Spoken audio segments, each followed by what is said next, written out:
यहाँ पर आगे जो हम देखने वाले हैं वो है हमारा डिस्टिलेशन प्रोसेस, यानी कि श्रवण विधि क्या होता है। देखो, अगर श्रवण विधि की बात करें तो यह एक ऐसी विधि है, सबसे पहले यह एक ऐसी विधि है जो द्रवों के मिश्रण को अलग करने के लिए प्रयोग किया जाता है। सबसे पहले तो ये समझो, बेसिकली कहने का मतलब मेरा ये है, अगर हम द्रव और द्रव का मिश्रण बनाएंगे, इसका द्रव और द्रव का मिश्रण बनाएंगे तो यहीं पर हम लोग श्रवण विधि का प्रयोग कर सकते हैं।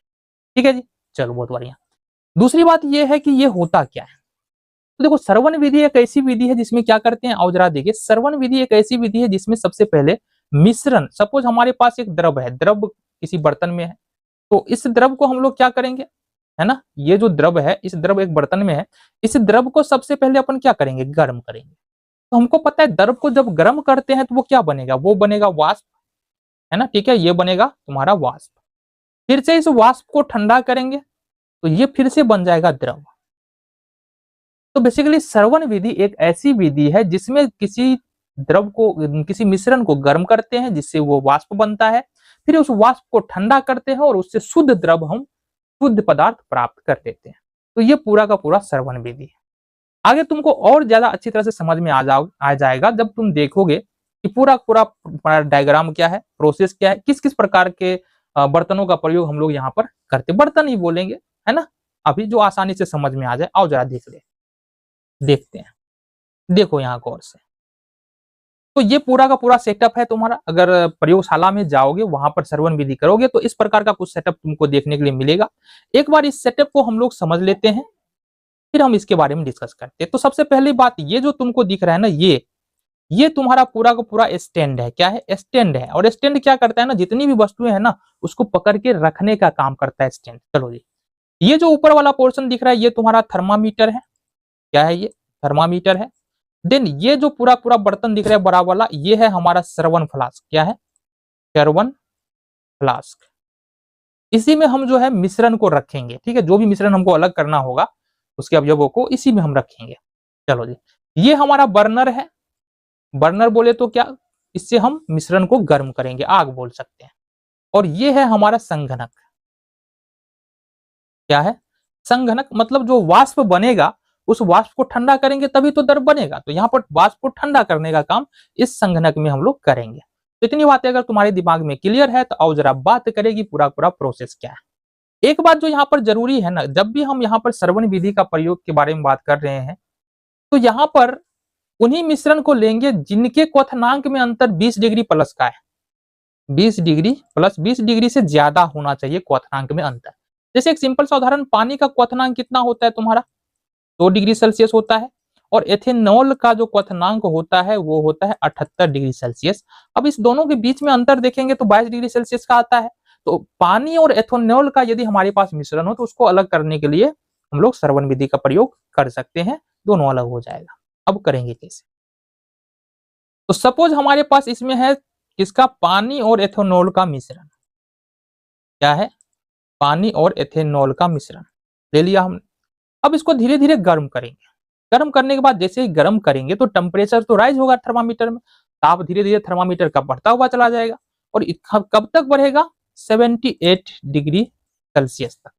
जब 78 डिग्री सेल्सियस पे पहुंचेंगे तो वह ताप ऐसा ताप है जिस पर एथेनॉल क्या होगा, वाष्प के रूप में बदलना शुरू हो जाएगा। अब वाष्प धीरे धीरे उठेगा, उसके बाद यहाँ पर देखो एक नली लगा हुआ है, तो इस नली के सहारे एथेनॉल का वाष्प जो है यहाँ तक तो वाष्प आएगा। जैसे इस संघनक में आएगा तो संघनक चूंकि यह ठंडा होगा तो ये वाष्प को ठंडा करेगा और फिर से यह एथेनॉल में बदल जाएगा। और एथेनॉल यहाँ से नली से होते हुए हमें हमारे इस बर्तन में आ जाएगा, है ना, ये हो गया। अच्छा, ये संघनक में देख लो, यहाँ से अपन क्या करते हैं ना, एक ठंडा पानी देते हैं और यहाँ से गर्म पानी निकलता है। गर्म पानी इसलिए निकलता है कि वाष्प जो है ना उस पानी को थोड़ा तो गर्म करता होगा ना। चलो, तो ये हो गया हमारा। अब ये प्रोसेस कब तक चलेगा, कब तक एथेनॉल मिलेगा, जब तक एथेनॉल खत्म नहीं हो जाएगा।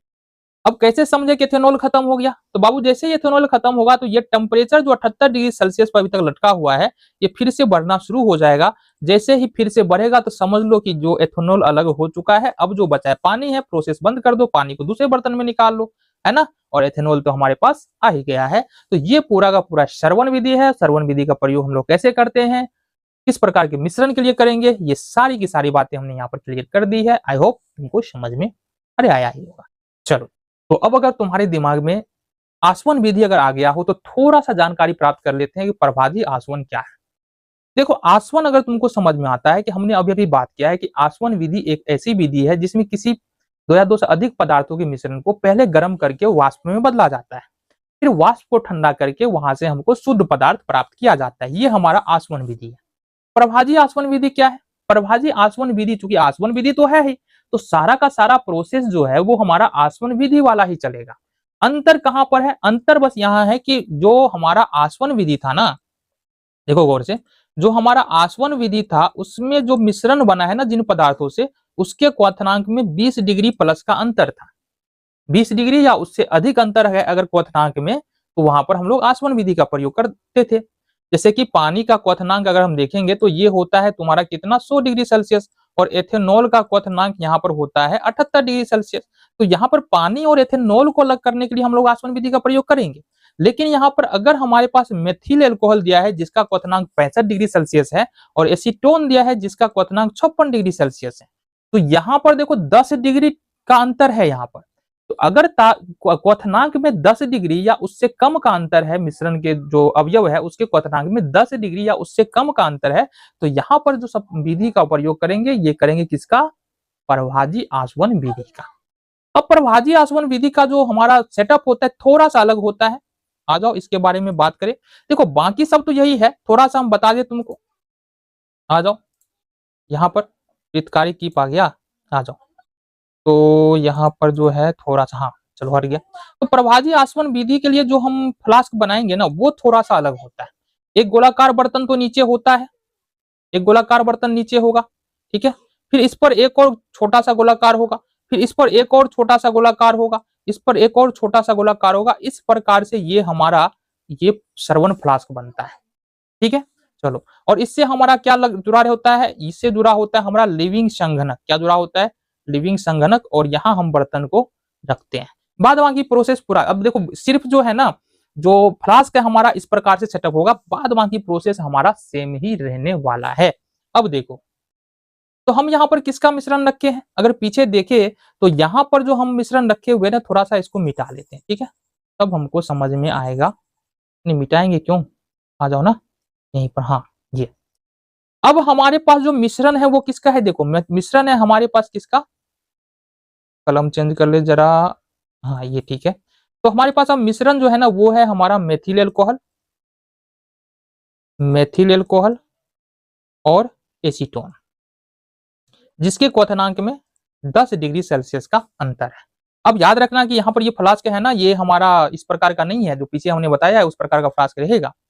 अब करना हमको यही है, जैसे ही गर्म करना इसको शुरू करेंगे तो धीरे धीरे सबसे पहले कम किसका है क्वथनांक? देखो यहाँ से मेथिल एल्कोहल का क्वथनांक 65, एसीटोन का क्वथनांक 56 डिग्री सेल्सियस है। तो सबसे पहले एसीटोन क्या होगा, 56 डिग्री सेल्सियस पर जाके टेम्परेचर स्थिर हो जाएगा, ठीक है, और एसीटोन हमारा वाष्प के रूप में बदल जाएगा। अब हो सकता है कि 56 डिग्री सेल्सियस पर क्या है ना, एसीटोन के साथ साथ थोड़ा मेथिल एल्कोहल भी कुछ कुछ वाष्प के रूप में बदलेगा। तो हमने क्या बताया, कई फंदों वाला जो फ्लास्क बनाया था, है ना, हमने जो लगाया कि चलो एक डब्बा ये, फिर इसके नीचे में एक डब्बा ये, फिर इसके नीचे में एक डब्बा ये, फिर इसके नीचे में एक डब्बा ये बड़ा वाला। तो ये डब्बा हमने इसलिए बनाया कि अगर हम गलती से थोड़ा अगर मेथिल एल्कोहल जाता है तो चूंकि ऊपर जाने पे क्या होगा, गर्मी कमेगा ना, गर्मी कमेगा तो फिर से जो है हमारा मेथिल एल्कोहल जो है अपने आप क्या होगा, वाष्प जो है द्रव के रूप में बदल के फिर से हमारा नीचे आ जाएगा। इसलिए फंदा की संख्या को बढ़ाया गया था। क्लियर बात है इतनी? चलो भाई, तो यहाँ पर सबसे पहले क्या होगा ना, एसीटोन 56 डिग्री सेल्सियस पर जाके टेम्परेचर फिक्स हो गया, एसीटोन बनेगा वाष्प, इस नली से होते हुए संघनक में जाएगा। संघनक में क्या, संघनक क्या होता है, क्या बताया हमने? देखो यहाँ से जो है ना ठंडा पानी डाला जाता है और इधर से पानी फिर वो निकला जाता है, ये प्रक्रिया निरंतर चलता रहता है। इससे होता यह है कि ये वाला जो पूरा पोर्शन है ना ये गर्म, ये ठंडा होता है।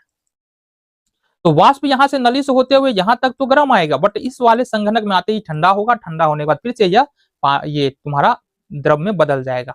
मतलब एसीटोन को हमने गर्म किया, एसीटोन का वाष्प बना, इस नली में आया, संघनक में आते फिर से वो एसीटोन बन गया द्रव के रूप में, और इस वाले बर्तन में हम एसीटोन को इकट्ठा कर लेंगे।